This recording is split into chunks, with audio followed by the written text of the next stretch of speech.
मैं तुम्हारी पत्नी हूँ, नौकरानी नहीं। एक ऐसी कहानी जो हर पति पत्नी को सुननी चाहिए। नमस्कार दोस्तों।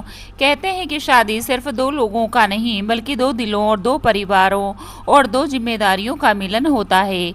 लेकिन जब रिश्तों में सम्मान खत्म होने लगे और प्यार की जगह ताने देने लगे तब वही रिश्ता बोझ बन जाता है। आज की कहानी है नेहा और अर्जुन की, एक ऐसी पत्नी की कहानी जिसने अपने सम्मान के लिए आवाज़ उठाई और एक ऐसे पति की कहानी जिसने देर से ही सही अपनी गलती का एहसास किया। तो आइए शुरू करते हैं आज की भावुक और प्रेरणादायक कहानी। नेहा, अगर तुम्हें ढंग से खाना बनाना ही नहीं आता तो यहाँ रहकर क्या करोगी? इससे अच्छा गांव चली जाओ और मेरे माता पिता की सेवा करो। गुस्से में यह कहकर अर्जुन घर से ऑफिस के लिए निकल गया। उसके जाते ही पूरा घर सन्नाटे में डूब गया। नेहा वहीं खड़ी रह गई, उसकी आंखों में आंसू भर आए। धीरे धीरे वह जमीन पर बैठ गई और फूट फूट कर रोने लगी। यह पहली बार नहीं था। पिछले कई महीनों से अर्जुन उसे यही एहसास दिलाता आ रहा था कि वह सिर्फ खाना बनाने के लिए ही उसके साथ शहर में आई है। नेहा और अर्जुन की शादी को 1 साल हुआ था। शादी के बाद कुछ महीने तक नेहा गांव में अपने सास ससुर के साथ रही। फिर अर्जुन उसे शहर ले आया। लेकिन अर्जुन की माँ कमला देवी यह बिल्कुल नहीं चाहती थी कि बहू बेटे के साथ शहर में रहे। उन्हें लगता था कि बहू घर का सारा काम करती है और उसके जाने के बाद उनका काम बढ़ जाएगा। इसलिए उन्होंने दूर रहकर भी नेहा की जिंदगी में दखल देना नहीं छोड़ा। सुबह और शाम दिन में कई बार उनका फ़ोन अर्जुन के पास आता।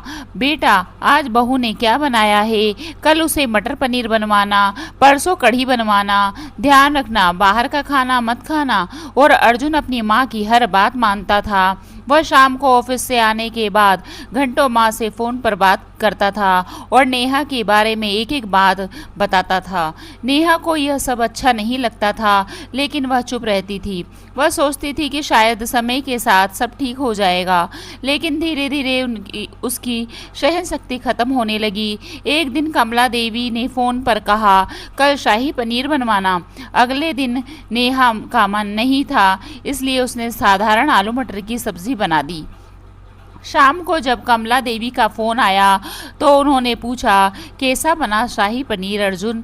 अर्जुन ने कहा, माँ, इसने शाही पनीर नहीं बनाया है। बस फिर क्या था? कमला देवी बोली, अगर खाना भी नहीं बना सकती है तो वहाँ रहने का क्या फ़ायदा?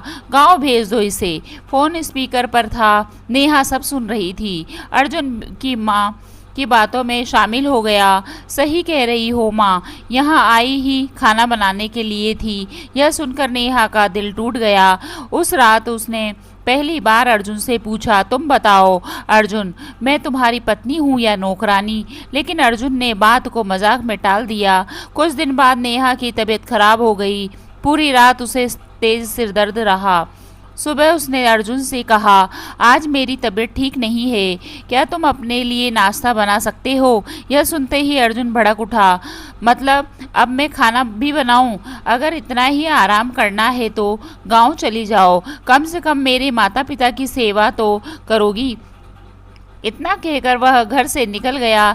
लेकिन इस बार नेहा टूट चुकी थी। उसने फैसला कर लिया। उसने अपने भाई को फ़ोन किया और मायके जाने का टिकट बुक करवा लिया। फिर अर्जुन को सिर्फ एक मैसेज भेजा, मैं जा रही हूँ। ऑफिस में मैसेज पढ़ते ही अर्जुन घबरा गया। उसने कई बार फ़ोन किया लेकिन नेहा ने फ़ोन नहीं उठाया। शाम तक उसे पता चला कि नेहा गांव नहीं बल्कि अपने मायके चली गई है। गुस्से में उसने नेहा को फ़ोन किया, तुम मेरे घर की बजाय मायके क्यों गई? नेहा की आवाज़ में वर्षों का दर्द था। क्योंकि मैं किसी की नौकरानी नहीं हूँ। तुम्हारी माँ को बहू नहीं चाहिए थी और तुम्हें पत्नी नहीं चाहिए थी।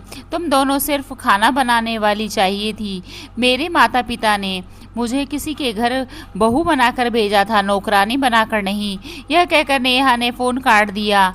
शुरुआत में अर्जुन ने सोचा कि कुछ दिनों में सब कुछ ठीक हो जाएगा, लेकिन दिन बीतते गए। घर सूना लगने लगा। रसोई में रखे बर्तन, अलमारी में सजी नेहा की किताबें, बालकनी में रखे उसके पौधे सब अर्जुन को उसकी याद दिलाने लगे।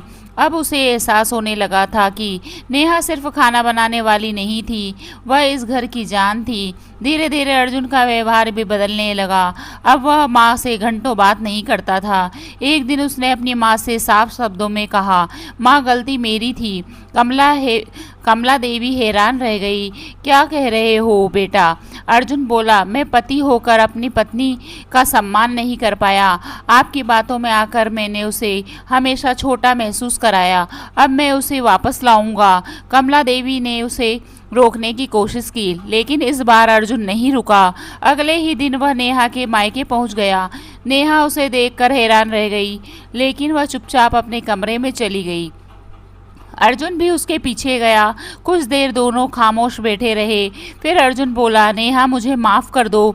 मैंने कभी यह समझने की कोशिश भी नहीं की थी कि तुम क्या महसूस करती हो। मैंने तुम्हें पत्नी का सम्मान नहीं दिया, लेकिन अब मुझे मेरी गलती का एहसास हो गया है। नेहा ने उसकी तरफ देखा, और अगर फिर वही सब कुछ शुरू हो गया तो? अर्जुन ने बिना देर किए कहा, अगर मैंने दोबारा कभी तुम्हें नीचे दिखाया तो तुम उसी दिन मुझे छोड़ देना, लेकिन एक मौका ज़रूर देना।